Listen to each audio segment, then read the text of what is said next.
kigamba okuba nti bannakibiina ky'NUP basobodde okuzingako ennyumba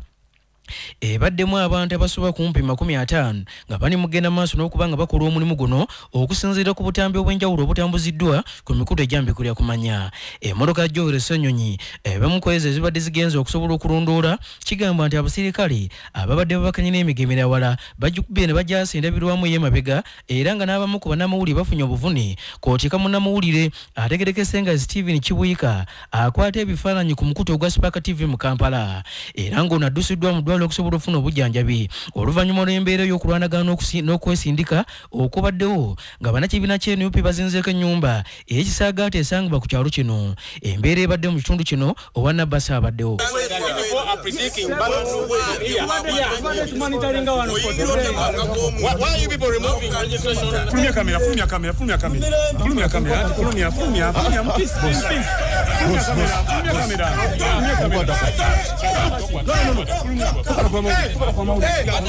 want to know what's happening here. What are you doing? Because you understand.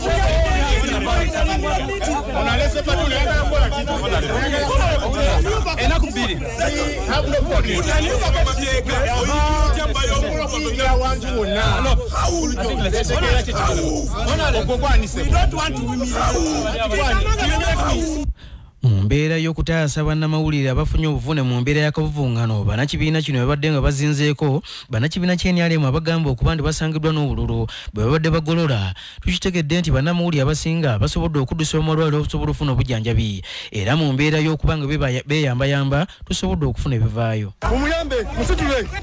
mulete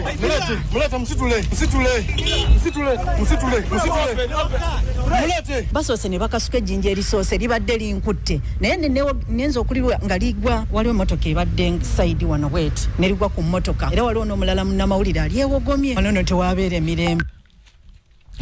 Kaakati oluvannyuma omwogezi w'ekibiina ky'NUP Joel Ssenyonyi asobodde okuba nga bw'ati abaako byatunyonnyola mu mbeera y'okugenda maaso n'okuba nga bw'atyo yeewuunya ng'alumiriza nti bannakibiina ky'NRM baswadde nnyo oluvannyuma olw'ebikolwa ebimenya amateeka bye bagenda beenyigiramu era ng'ono ategeezezza nti obuvune bwe bafunye bagenda maaso n'okuba nga baddukira mu mbuga z'amateeka bawabire omuntu Ssekinnoomu. Naye kati bano olw'okuba nga bamanyi bye badde bakola bimenya amateeka ndowooza ne bagamba kaakati tusiimuula tutya obujulizi bugenda kukwataga of course ne company binjakolera kusanga kuteeka okugulibwawo ne balooya ab'enjawulo twagala obwenkanya naye tekigamba gavumenti bwe baba bagamba nti abakola ebikolwa bino tebali mu gavumenti. Nalaba bannabyabufuzi abamu nalaba ne deputy speaker ng'abagamba nti abakuba bannamawulire n'abantu ababulijjo abantu tebaagala gavumenti era bagifaananya bubi. Lwaki temubakwata? Lwaki temubavunaana? Abalala nga bali mu ngoye zaaleeya naye nga balina amamundu kyako nga gavumenti yagala tugamba anti kaakati oba aba M23 bazze babadde mu nnyumba eyo bakola ebikoloberwa bino naye ate mbaddemu n'abakungu ba gavumenti mbaddemu ba RDC babiri mbaddemu mwami Lwanga Charles RDC ow'Enansana y'omu ku abo ngezezaako okwogera naye nga mubuuza kiki mugezaako okukola wano nga bwambuzaabuza.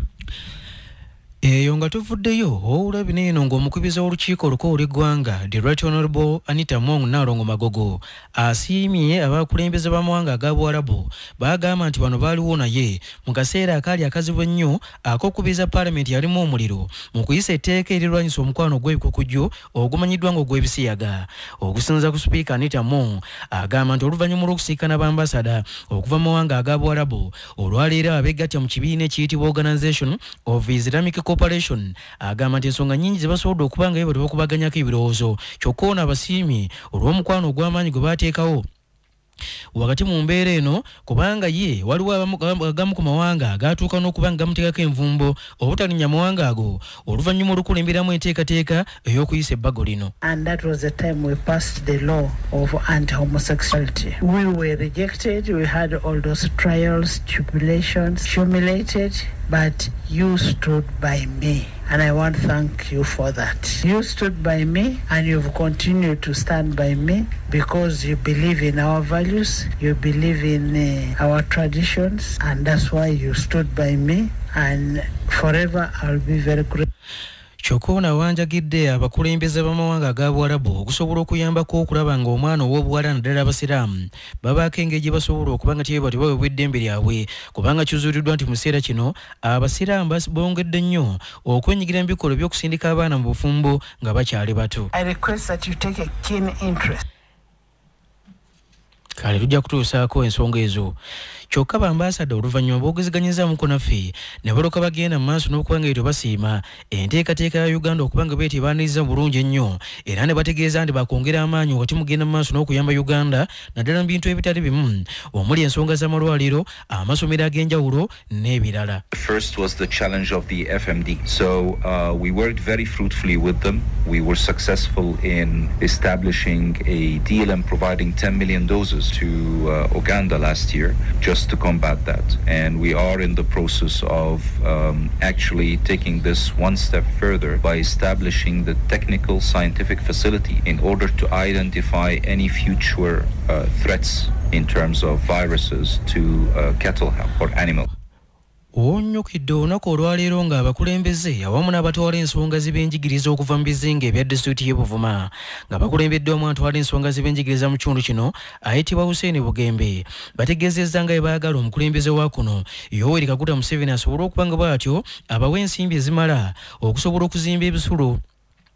ebigenda okuyamba okulaba nga abayizi babisulamu bajjewo embeera y'abayizi abadde bagenda batindiga engendo empanvu naddala nga bali mu kunoonya amasomero gye basobola okusomera. Bano bagamba nti balina amasomero 3 gokka aga gavumenti kyokka nga amagombola gali 9 okuli essomero eriyitibwa Nairambi CD Senior Secondary School, essomero lya Buvuma College n'essomero lya Bwema CD Senior Secondary School nga bagamba nti amasomero gano matono nnyo. Hussein Bugembe ng'ono yatwala ensonga z'ebyenjigiriza okuva mu disitulikiti y'e Buvuma mu bizinga aliko ebyenjawulo byatangazizza ng'ayita mu Wanabasa Menya Medi. Tusaba gavumenti twongere ku buyambi zimbire abaana ebisulo abava mu bizinga ebyewala kubanga abaana bano tebasobola kusoma nga babaddeyo ku bizinga ewaabwe bwe babeera baba balina kujja kusula wano ku ssomero. Wano ebisulo mu bizinga bya mugaso nnyo kubanga abaana tebasobola kulinnya maato buli lunaku genda wakanga bwe bakomawo. Abaana temuli ssomero lya gavumenti n'erimu eggombolola y'Erwaje temuli ssomero lya gavumenti n'erimu era gavumenti eryaweya era ejakola ku nsonga y'amangu ddala obusobozi bwa ssente bwe bunaba. Gavumenti twagiwandiikira dda era lisiti y'amasomero gerina okukodingamu ebyo ebifo mwe gatali egirina. Poliisi okuva mu disitulikiti y'e Bwekwe ku muliraano etandise okubuuliriza ku supervisor okuva mu kampuni ya sukaali eyitibwa ya GM Sugar Limited esanga wali ku 7 na Kibizi mu disitulikiti y'e Bwekwe ku luguudo olw'Masanja oluva e Jinja okudda e Kampala era ng'ono ategerekese nga Samuel Kasumba asangiddwa ng'afudde mu budde obw'okumakya kyokka nga enfaaye naguno gujjo ekyali matankano okira empale z'aba 7. Tukitegeddeko nti ono omulimu ogugwe gwa kulondoola ekyuma ekikadde ekigayagaya ebikajjo era nga tukitegeddeko nti yandibanga oba oliawo ekyuma kino kimugayiza mu budde obw'okumakya nga busaasaana. Abakozi kuva ku GM Sugar Limited ku ssaawa nga 7 ez'amalya g'ekyemisana olwaleero baguddemu jjulume oluvannyuma olw'okugenda mu maaso n'okuba nga ebyo beekalakaasa okulaga obutali mativu nga babanja okusobola okunnyonnyola obulungi ekituufu kyennyini ekyaviddeko supervisor Samuel Kasumba okuba nga bw'ati afa. Kyokka embeera eno esannyalaza emirimu okuva ku kkolero lino era ng'abakozi bategeezezza nti bayinza okuba nga ebyo bakola emirimu gonna okuggyako nga bababuulidde ono engeri gye yavuddemu kubanga kati awezezza omugatte gw'abantu 3 abakozi mu GM Sugar Limited abagenze bafa mu mbeera eno. Poliisi oluvannyuma etuuse mu kifo kino n'erokekakanya embeera era omulambo n'egujjawo n'egutwala mu ggwanika ly'eddwaliro ekkolera e Jinja okwongera okwekebejjebwa ng'erina okubuliza ku nsonga eno bwe kukyagenda mu maaso. Amawulire amasunsule era amasengejje agawana n'ag'ebweru rediyo ery'emu yokka Nabasa Twamba. Poliisi okuva mu gutundu guno guyitibwa Keira Region etandise okubuuliza ku nabbambula w'omuliro asaanyizzaawo ebintu ebibaliwamu obukadde n'obukadde bw'ensimbi ku ssomero eriyitibwa Vicky View Primary School erisangibwa e Bugembe mu Jinja Northern Division wano mu kibuga eky'Ejjinja. Omuliro guno gukute mu biseera ebyakawungeezi awo tukitegeddeko nti tegulina mwana n'omu gwe gusse newankubadde okwosa omwana yenna olw'okuba nti abaana babadde mu bibiina nga bali mu kusoma era ng'abamu ku bantu abadduukiriza badde bagenza okusobola okuba nga tebataasa. Aboogezeganyizaamuko n'ekitongole kya Mulu ekya Nabasa beewunyizza omuliro guno kwe guvudde kyokka nga poliisi etegeezezza nti etandise enteekateeka zaayo z'okubuliza obulungi ku nsonga eno. Abamu ku batuuseyo bategeezezza nti ebintu by'abayizi byonna omubadde ebitabo awamu n'ebirala byonna bibengere ne bisaanawo poliisi eyabazinya moto eruddewo okutuuka mu kitundu kino. Kibaire kyakweinamira nnyo okubona nti eisomero lya Vicky ligema omuliro aye titwidi omuliro guviirewa ebintu by'abaana byonooneike bingi ebitabo assets de bakozesa obutanda buyire bungi n'olwekyo tusabire ino eisomero n'abaana baife twebaza Katonda olw'okuba nti mubaire mwana ayirire muwaire omulala abaana babaire bali mu class ekyo tukyebaliza Katonda twebaza abakulembeze bonabona abasoboire okwiruukirira nebaza abataka b'ebugembe mwebale kwenda vikivyu mwebale kuba na mukwano na mwami Kakaire mwebale okulaga abaana baife abasomye omukwano tugira okukola tinga tubulira omuliro okutandisa mu dormitory y'abaana abalenzi yonna era ebintu ebiri mu dormitory byonna biyire biwaire. Kakati abamu ku bazadde nga bakulembeddwamu Edwin Rufafa omu ku bazadde ku ssomero lino era yeegwanze ekifo ky'omubaka wa Parliament wa Jinja Northern Division mu kalulu akajja ku mwaka 2026 asinziddewo n'oluka agenda maaso n'okuba nga asima abazadde banne abasobodde okuba nga batuuka nga obudde bukyali okusobola okutaasa. Saawa eno ndi wano ku Vikiview ssomero ligemye omuliro aye nenda okwebaza abatuuze ba Bugembe abasoboire okuvaayo mu bungi okudda okutaasa ebintu eby'abaana ayongera okwebaza Katonda lirirwa bulamu bona abaana baife bona balamu nayongera n'okwebaza fire brigade police fire department yona esoboire otusindikira fire brigade era atuyamba okuzikiza omuliro so it was a joint effort. abaana baliwo balamu. Kakati omusomesa w'ekibiina ekyomusanvu ng'ono Joel Kasenda awogezeganyizza mukono naffe n'alyoka ategeeza nti mu kiseera kino omuliro gukwatidde abaana babadde bali mu bibiina era nga tewali muyizi n'omu akoseddwa oba okufa ng'agamba tebasobodde okugenda maaso n'okuba nga tebalwanisa omuliro guno. Omuliro guno gukutya ekisuula eky'abayizi abalenzi era mu mbeera y'okunnyonnyola omusasi wa Nabasa aliko by'atangazizza. Teeka okuba nga wakola siniya dawandi Kasenda Joel omusomesa ku lya Vikiview Primary School e Bugembe nekikanga bakigwirewo saawa dibeire 10 era abaana be balikola bibuuzo abaana ba upper primary bona nirowa baberenga bali mu bibuuzo so omuliro gugemye aye tuuliza ku njeri abakamyufu ababeire inuma nga bali kutegula amasanyalaze ku kikondo diro olikola tinga tubulira omuliro gutandise mu dormitory y'abaana abalenzi yonna era ebintu ebiri mu dormitory biyire biwaire wubirire okugeza nga obutanda emifaliso kesi y'abaana n'ebitabo nengoyo okutwaliza walala so banane kyekikanga bakitugwire ku wano ku isomero ku Vikiview Primary School e Bugembe. Minisita w'ekisiikirize yavunaanyizibwa ku nsonga z'ebweru w'eggwanga era nga omubaka wa Parliament wa Kyaddondo y'Obuvanjuba Muwaddanku Nnyingi ategeezezza nga bw'ayagala gavumenti y'eggwanga Uganda ng'eyita minisita yavunaanyizibwa ku nsonga z'ebweru okusobola okutikka Bannayuganda 27 abakyawagamidde mu ggwanga erya Myanmar basobole okuba nga tebakomezebwawo kubanga mu kiseera kino embeera eyongedde okubeera enzibu. Ono agamba nti abayeekera basobola okuba nga tebawamba abantu abasoba mu 200 kyokka kigamba okuba nti bano basobola okwekuba mu kifuba oluvannyuma ne balooka bwe batyo bata abantu abawerako ddala. Ekino kyagamba nti mulimu ne Bannayuganda 27 abeetaaga okusobola okuba nga tibayambibwa basobole okudda ku butaka bwabwe. Asinzidde mu kwogerako eri bannamawulire n'alooka abaako by'atangaazizza. Babegako mwezi gumu abayekera baata abawambe abasuka 205 kati Bannayuganda kuno baataako 6 era nabo bwe basala okudda Thailand ebyabwe byali bizi kati alina baana 27 bali ku nsalosalo tebakiza kusala nnyanja kudde eno kubanga ennyonyi ate basobola zirinnyira Thailand yokka. So twagala okulaba nga gavumenti ya Uganda ne Ministry of Foreign Affairs bafuddeyo na buli kisoboka okutaasa n'okununula bano Bannayuganda abali mu buwambe. N'ekyokubiri nga kyankizo nnyo twagala okuba nti wabeerawo enkola yonna ekola emanyisa oba ekola awareness bano Bannayuganda abagenda ebweru w'eggwanga n'abakukusibwa babenga babeera informed oba alerted. Ensonga z'ettaka ly'e Nakalama mu disitulikiti y'Iganga buli olukya zongera okulanda era ng'olwaleero tukitegeddeko nti omu ku bajulizi abali mu nsonga eno era abaatwalwa mu kkooti okusobola okulumiriza omugagga Haji Hamdan Nkoobe avudde mu nsonga zino alangidde mu butongole ng'ensonga zino bazivuddemu kubanga tayagala kumuwuubawuuba bukooti buli kaseera. Boogere Abdul Azizi agamba okuba nti omu ku babadde abajulizi abakulu mu nsonga zino ayogeddeko eri bannamawulire n'ategeeza nti ensonga zino azeesambye. Twakusomedde amawulire ku ntandikwa ya Ssabbiiti eno agalaga nti abatuuze okuva mu kitundu kino eky'e Nakalama baatabukidde omugagga ayitibwa Haji Hamdan Nkoobe nga bagamba nti ono abadde aleese ebikalakita biweetiye okusobola okuba nga bw'ati asima nnayikondo mu kitundu kino kyokka nga ensonga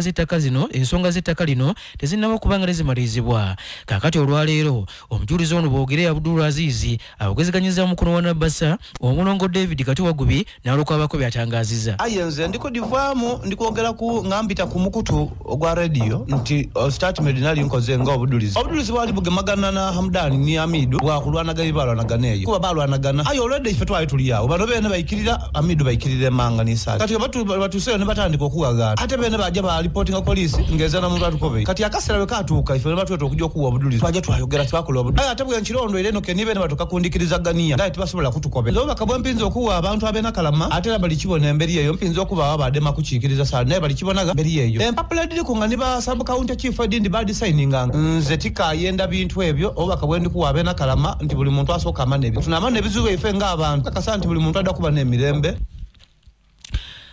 Poliisi mbutongole erangiridde enteekateeka z'okuyingiza abo abeetaaga okusobola okuyingizibwa mu kitongole kya poliisi ekikuumaddembe ng'aba probation police constable era nga tukitegeddeko nti abasoba mu mutwalo mulamba be bagenda okuba nga tibawandiikibwa okwetoola ebitundu ebyenjawulo okusinziira ku mwogezi wa poliisi okuva mu kitundu ekya Busoga eyo Mambuka omuli disitulikiti ennya omuli Luwuka disitulikiti y'e Buyende disitulikiti y'e Kamulyamu n'e Kaliro Afande Kasada Mike akinoganyizza nti nga bulijjo bajja kwetaaga omuntu alina national ID oba ennanga muntu kyokka nga yasomako okutandikira ku siniya ey'okuna nga yayita Olungereza awamu n'okubala era nga alina okuba nga yakola siniya ey'okuna obutasukka mu 2020 asinzidde mu kwogerako eri bannamawulire n'alukabaako ebyenjawulo byatangazizza ku nteekateeka ey'okuwandiisa bonna abaagala okuyingizibwa mu poliisi teeka okuba nga wakola siniya dawandiika ebbaluwa ng'ogiwandikira omuduumizi wa poliisi w'okuntiiko nkani IGP ni copies edde ebiwandiiko byo ebyobwegerese ate oteemu ni copy ya national ID yo ate oteemu oba n'obufaananyi bwe bali wakeekubya busatu na identity card y'eisomero lye walimu ng'era ofuna okusembebwa okuva ku isentebe werosi esooka n'ey'okusatu n'RDC mu kitundu mwoli ero idabita mu fayiro bireete ku district oba ku division n'ofiisi y'omuduumizi wa poliisi wa district eyo oba division obutasiwika enaku ed'omwezi ng'abiri na lulala omwezi guno ogwokusatu. Abamu ku bagoba bodaboda abakola omulimu gw'okusaabaza abantu wamu n'ebyamaguzi okuva ku stage eyitibwa Yansoono mu katawuni ak'Ensoono mu muluka gw'ebuyinja mu disitulikiti y'Namayingo bategeezezza nga baagala abakulembeze baabwe babayambe ku luguudo oluva mu bitundu eby'Ensoono okuyita Namafudo okutuuka mu bitundu eby'Ensango era nga bagamba nti oluguudo ono luli mu mbeera mbi ekintu ekiremesezza emirimu gyabwe okutambula obulungi. Ababoodabooda bano abadde boogezeganyaamuko naffe bagamba nti bayise mu kusomozebwa okutagambika kyava bakoodde abakulembeze baabwe babeeko engeri gye basobola okubadduukirira. Amena kale mungira efulani kwa madosi kani odinuhulu na olusa abakulembeze bale hambi basobola otuyambaho engeri engira yesango ledia nene n'amavundu bulino obudi nyubwa amaani. Amena gange ninze isa fanange tuline ekizibu kirala ekyengira okuva Ensango kujja Bugoma neye Butajja okuva Ensoono kujja Butajja engira mbi abaana baboda baligwa bugwe ayi sana abakulembeze obakobera kululukani na sente da police model engira defe batulemye batulekerere irala era kire kizibu kyene abakulembeze sanya yamwide muntu yambe yengira yefwe eitulesono oche Butajja Musane ndebigoma byatulawo byawao avunanizo bahungira yatohonye. Poliisi okuva mu kitundu eky'Embaale etandise okunoonyeza ku musajja mukulu ategerekese nga Robert Barayo agamba okuba nti ono akidde omwana ow'obuwala ow'emyaka 9 abadde asindikiddwa okuba nga bw'ati akyabenko n'aluka musobyako. Okusinza ku poliisi egamba ekikolwa kino kibadde ku kyalo ekiyitibwa Kyebule kya B ekisangibwa mu luka ogw'Ennamawanga mu Gomba Inabweya eyo mu disitulikiti y'Embaale. Okusinziira ku mwogezi wa poliisi okuva mu kitundu kino Rogers Christopher Saitika ategeezezza nti omwana ono abadde yasindikiddwa ne jjajjaawe ayitibwa Masawi Geetu asobola okugenda mu maaso n'okuba nga bw'ati aleeta enku ono yasobodde okuba nga bw'ati akozesa omukisa guno okusobola okumusobyako. Sokerera ky'abazaire ne bagadyani okuleka abaana abato okwenyigira mirimu ng'edda okukoba mu jjano nyanku gy'amaadi biseera bigiire bya ebintu oti nebyo byogere ku byonna byonna kubatuma ku maduuka kintu nebireko ebizibu oti nibina abaana abato okwagana abantu bano abazira irandira mu mitima gyabwe babatuusaako obulabe. So twenga security tutiddakowa ongera kubayidukiza buvunaanyizibwa bwaimwe abantu eri abaana ejyamaiso okuboneka nga Balayo Robert anoonezebwa abe nga avunzibwa era tunesuubi nti ayidda kuba nga agemebwa dasinga omubuga damasiteeka ku musango gw'okusobya ku mwana ono.